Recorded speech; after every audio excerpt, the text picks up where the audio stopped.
Assalamualaikum warahmatullahi wabarakatuh. Perkenalkan, nama saya Hafifah dari Prodi PGMI Universitas Islam Kiai Ahmad Muzaki Syah Jember. Saya di sini akan menerangkan sejarah turunnya Al-Quran.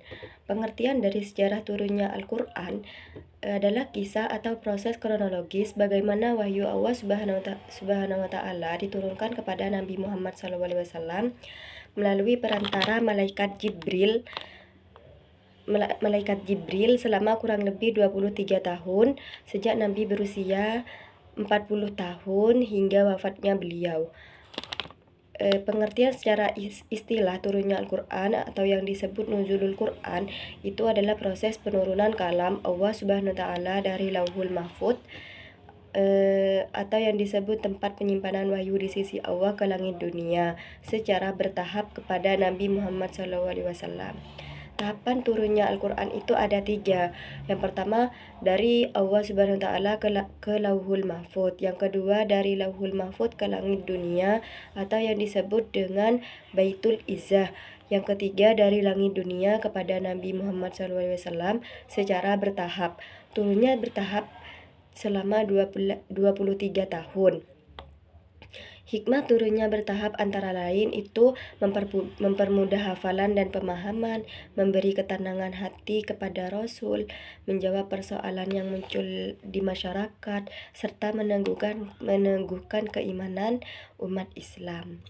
Pengertian sejarah pengumpulan Al-Quran.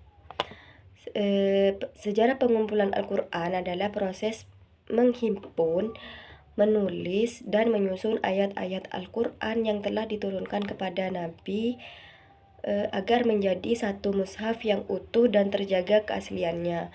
Tujuan pengumpulan menjaga kemurnian wahyu dari perubahan dan kesalahan, mencegah hilangnya sebagian ayat akibat wafatnya para penghafal Al-Quran, menyebarkan mushaf yang seragam ke seluruh wilayah.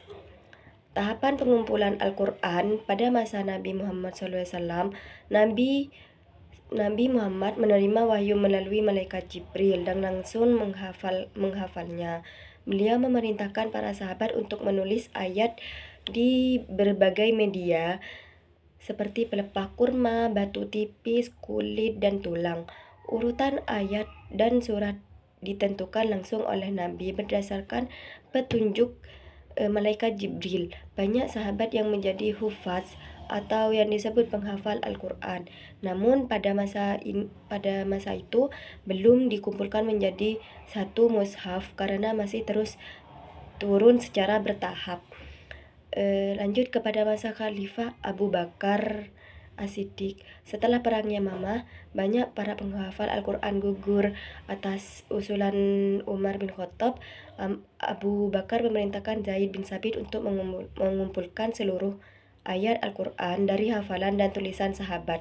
Hasilnya dikumpulkan menjadi satu mushaf yang disebut Mushaf Abu Bakar dan disimpan oleh Khalifah, lalu berpindah ke Umar dan kemudian ke Hafsah binti Umar. Pada masa Khalifah Utsman bin Affan, terjadi perbedaan cara membaca Al-Quran berbagai wilayah. Utsman membentuk panitia penggandaan mushaf yang dipimpin oleh Zaid bin Sabit. Disalin dari mushaf Hafsah menjadi beberapa naskah standar yang disebut mushaf Utsmani. Kemudian dikirim ke berbagai daerah Islam seperti Kufah, Basrah, dan Syam. Mushaf yang memiliki satu versi bacaan yang seragam. Kesimpulannya di sini adalah sejarah turunnya dan pengumpulan Al-Quran menunjukkan bahwa Al-Quran adalah wahyu Allah Subhanahu wa Ta'ala yang turun secara bertahap selama 23 tahun.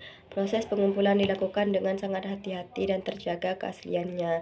Sampai sekarang mushaf yang kita baca adalah hasil kodifikasi Utsmani yang telah disepakati oleh seluruh umat Islam. Sekian dari saya. Wassalamualaikum warahmatullahi wabarakatuh.